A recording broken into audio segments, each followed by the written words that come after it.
People who do interesting things with their hands have always fascinated me. I think we're lucky to have them among us. They often give us a new way of looking at things, and they keep old knowledge alive. At least some of it, because much of it is lost and gone forever. The art of harpsichord making had been totally and absolutely lost. All of those details that made an instrument better were carefully guarded secrets.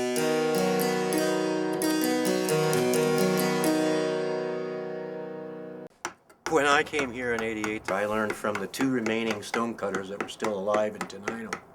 They knew enough to be able to tell me, but they were too darn old to show me.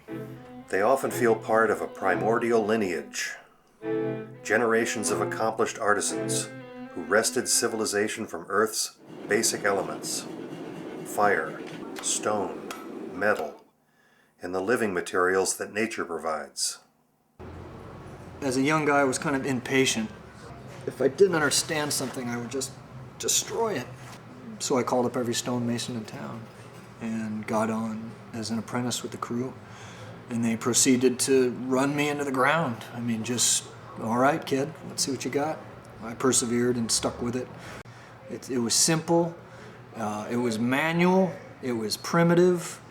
This would suit me. You know, this makes sense to me. There's big 1-inch eye bolts and stuff. I cut them off and use them. Dug those out of a dumpster, but we've got a bunch of those around. This is that big old heavy back end of that thing. Pipe ring. Looks like you made use of materials you had on hand then. Yeah. That's the way I build cannons.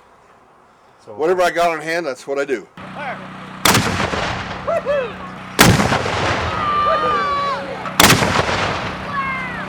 She's firing good.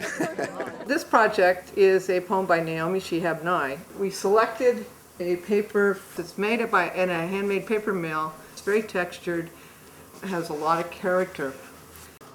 There's no profit to speak of in these things. It takes a long time for a project like this to break even, because it takes a long time for it to sell. It'll be several years before the whole edition sells out. Because handcraft takes time, and time is money.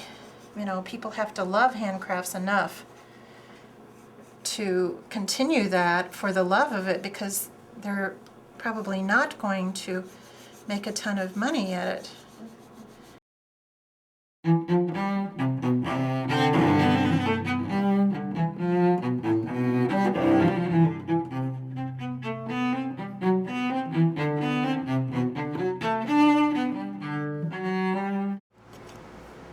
I know that in doing stained glass, especially the fact that it can break at any moment if you do something hastily, that patience is a tremendous benefit.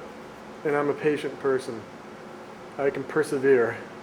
I can build something and build into a corner and then disassemble it and rebuild it again and disassemble it and rebuild it a third time to get it right. And I don't mind doing that. I didn't turn this on a lathe. And part of the beauty of it is that it's imperfect, and you can see through closer inspection that it is made by hand. Just make the product. Don't worry about how much you're making an hour, or you're never going to do it.